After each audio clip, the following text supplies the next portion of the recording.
Friend, good morning to all of you. आज हम practice set 6 लेकर आए हैं। इससे पहले हमने 5 प्रैक्टिस सेट को कंप्लीट कर लिया था। तो आइए हम लोग आज क्वेश्चन को स्टार्ट करते हैं। मानव शरीर की यातायात प्रणाली होती है।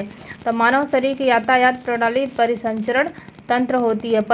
यातायात प्रणाली का मतलब होता है आवागमन का कार्य करना। तो रक्त परिसंचरण तंत्र के द्वारा ही हमारे शरीर में रक्त का या पोषक तत्वों का, जल का आवागमन होता है। पूरे शरीर में रक्त परिसंचरण तंत्र के द्वारा ही पोषक तत्वों का, रक्त का, ऑक्सीजन का, यानी कोई भी पदार्थों सबका आवागमन परिसंचरण तंत्र के द्वारा ही होता है। इसलिए परिसंचरण तंत्र को यातायात प्रणाली भी कहते हैं। प्रजनन तंत्र के द्वारा कोशिकाओं में प्रजनन का मतलब होता है कि अपने ही समान संतति कोशिकाओं का निर्माण करना। जैसे स्पर्म और ओवम के फर्टिलाइजेशन से एक नए शिशु का या नए सेल का निर्माण होता है।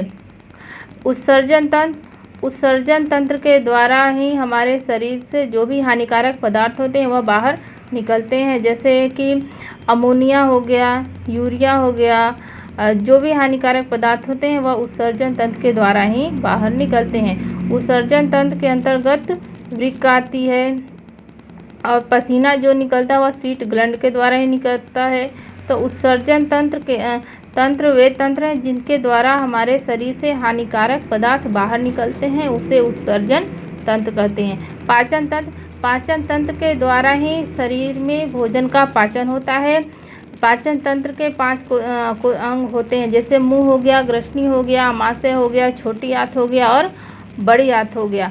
मुंह में कार्बोहाइड्रेट का पाचन होता है, आमाशय में प्रोटीन का पाचन होता है और छोटी आंत में संपूर्ण भोज्य पदार्थ का पाचन होता है और बड़ी आंत में अवशोषण होता है। छोटी आंत में भी अवशोषण होता है, आमाशय में भी कुछ पोषक पदार्थ का अवशोषण होता है, लेकिन छोटी और बड़ी आंत में ही पोषक पदार्थों का अवशोषण होता है। अवशोषण के बाद भोजन रक्त के द्वारा शरीर के सभी कोशिकाओं तक पहुंचाया जाता है। पाचन तंत्र के द्वारा भोजन का पाचन होता है। नेक्स्ट क्वेश्चन है, परिसंचरण तंत्र के भाग कौन नहीं है? तो परिसंचरण तंत्र के भाग कौन नहीं है? तो रक्त वाहिकाएं, हृदय परिसंचरण तंत्र के भाग नहीं है। जबकि छोटी आंत जो है वह परिसंचरण तंत्र के भाग नहीं है। तो परिसंचरण तंत्र के भाग छोटी आंत नहीं है। जबकि रक्त, हृदय और रक्त वाहिकाएं यह परिसंचरण तंत्र के भाग होती हैं। इन्हीं के द्वारा ही शरीर में पोषक तत्वों का आवागमन होता है। रक्त के द्वारा, जैसे हार्ट हो गया, रक्त को शुद्ध करता है, फिर उसके बाद रक्त पूरे शरीर में धमनी के द्वारा पहुंचाया जाता है। रक्त वाहिकाओं के द्वारा ही रक्त पहुंचाया जाता है।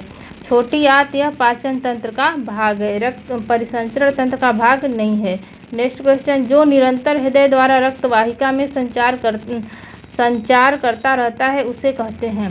जो निरंतर हृदय द्वारा रक्त वाहिका में संचार करता रहता है, कहने का मतलब है कि हृदय के द्वारा रक्त वाहिका में जो लगातार संचार करता रहता है उसे क्या कहते हैं? तो रक्त। हमारे शरीर में रक्त लगातार बहता रहता है, आवागमन उसका होता रहता है। रक्त कोशिकाएं कौन नहीं है? तो रक्त कोशिकाएं स्प्लीन नहीं है। जबकि लाल रक्त कण आरबीसी, सफ़ेद रक्त कण डब्ल्यूबीसी और प्लेटलेट्स यह रक्त के भाग होते हैं। आरबीसी में केंद्रक नहीं पाया जाता है।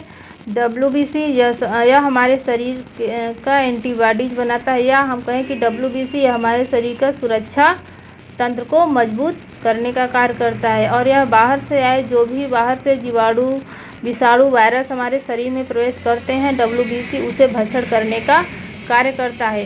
प्लेटलेट्स जो है यह रक्त को जमाने में सहायता करता है। यदि हमें कहीं भी चोट लग जाए तो रक्त बहने लगता है, तो प्लेटलेट्स उस रक्त को रोकने में सहायता करता है।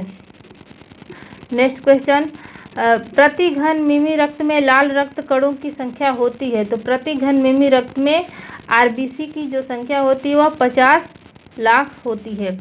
आरबीसी में क्या नहीं होते हैं? तो आरबीसी में केंद्रक नहीं होता है, जबकि आरबीसी में हीमोग्लोबिन होता है, प्लाज्मा होती है, पानी होता है। आरबीसी या रक्त में पाई जाती है, तो रक्त में हीमोग्लोबिन भी होती है। हीमोग्लोबिन ऑक्सीजन से क्रिया करके ऑक्सी हीमोग्लोबिन बनाता है और यह ऑक्सी हीमोग्लोबिन कोशिकाओं तक पहुंचाया जाता है।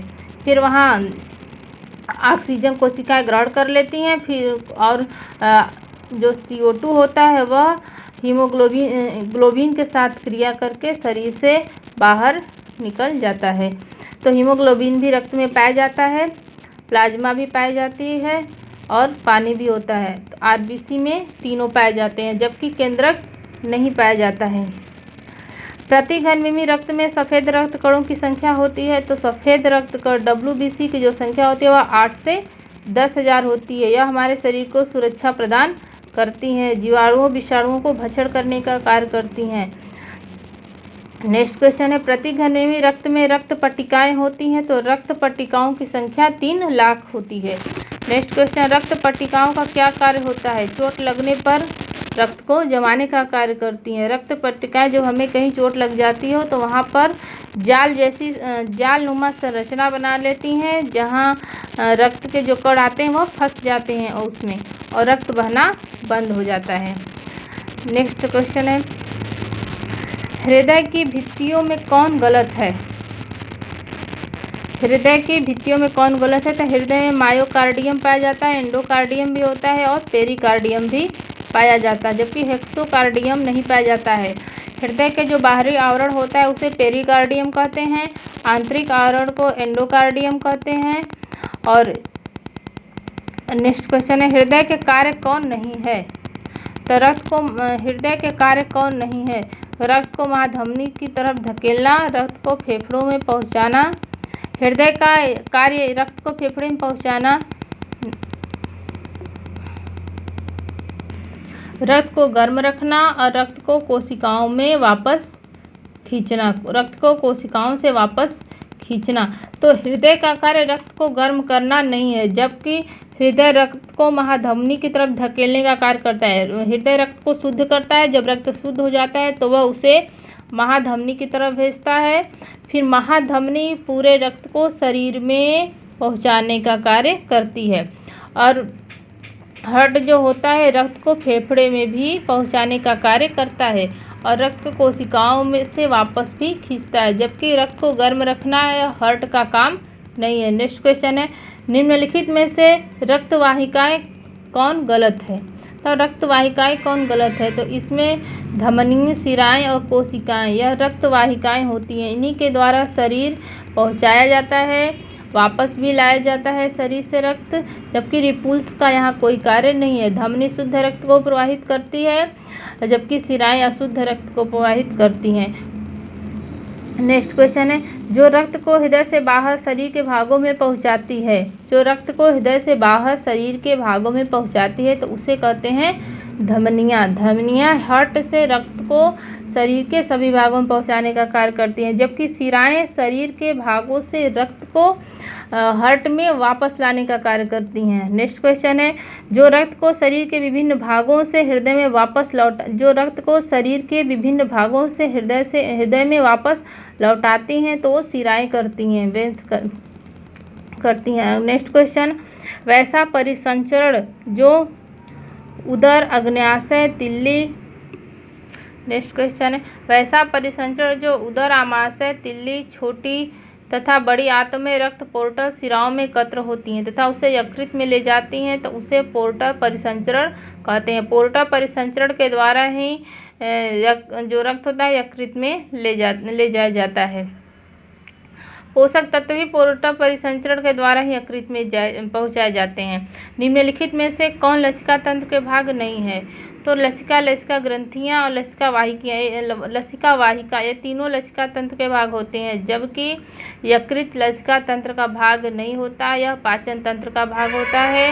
यकृत शरीर की सबसे बड़ी ग्रंथि भी होती है और इसका जो भार होता है वह 1.5 ग्राम होता है।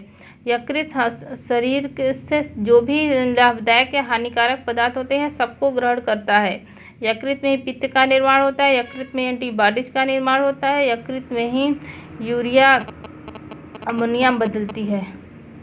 नेक्स्ट क्वेश्चन है, आमाशय के पीछे तथा उदर के ऊपरी बाएं कोने में जो बड़ी लसिका ग्रंथि के समान होता है उसे तिल्ली कहते हैं। जबकि अग्न्याशय से इंसुलिन हार्मोन्स निकलता है। या पाचन तंत्र का भाग नहीं होता है लेकिन पाचन तंत्र में हेल्प करता है।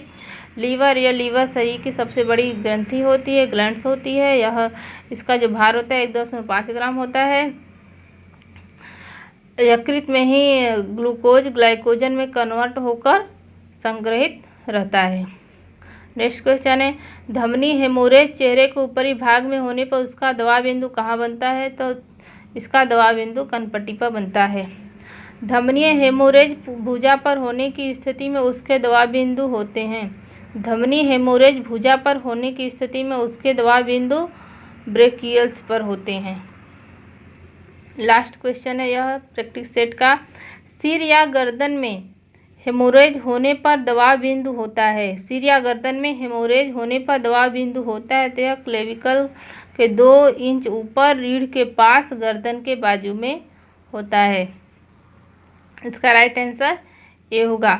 हमने यहाँ पर 20 क्वेश्चन को कंप्लीट किए हैं, लेकिन हम जो यहाँ पर डिस्क्राइब कर रहे हैं, किसी क्वेश्चन में हमने चारों ऑप्शन को डिस्क्राइब कर दिया है, तो यहाँ आप लोग डिस्क्राइब जो करें उस पर भी ध्यान दीजिए, क्योंकि वहाँ से भी क्वेश्चन आते हैं। जैसे यहाँ पर है कि अग्न्याशय तिल्ली अग्न्याशय यकृत दिया है, क्वेश्चन नंबर 17 देखिए।